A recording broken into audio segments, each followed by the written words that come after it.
Market failure, government failure, and the utilitarian ethics in economics. What is the utilitarian ethics and what are its main ideas? Utilitarianism. This is an ethic doctrine with the biggest representative being John Stuart, who published in 1863 the Utilitarianism. It is a doctrine that relates human actions and happiness with useful actions. The good is useful in order to be happy, achieve happiness. Utility means the criteria for determining the happiness and the objective of what it's done. The moral finality. So, what we have to achieve is happiness because it is the only good. The utilitarians consider that we have to achieve the most happiness for most people because the way we act affects others. Stuart says that my happiness is as important as others, so the idea is reaching the most happiness. In order to take a moral decision, we have to analyze and evaluate each alternative and its consequences, either good or bad. If good is greater than bad, it is a moral decision. If good is less than bad, it isn't. The dilemma is that everyone has a different perspective of happiness.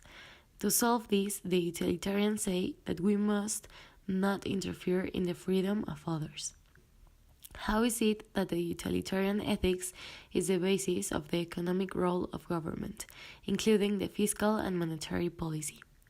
It is the basis because the government, as it responds to the society, must look for what benefits the most of us, starting with creating new laws and finishing with the national budget distribution. This is built by taxes from citizens. What's a market failure? And how is it that air pollution can be seen as a market failure? Market failure describes any situation where the individual incentives for rational behavior do not lead to rational outcomes for the group. Put in another way, each individual makes the correct decision for him or herself, but those prove to be wrong decisions for the group, and it's seen like market failure because most of the impacts of emissions do not fall on those conducting the activities. Instead, they fall on future generations or people living in developing countries. So those responsible for the emissions do not pay the cost.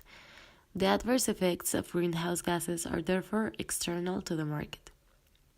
Mention a possible correction for the air pollution market failure, showing how that correction may turn into a government failure.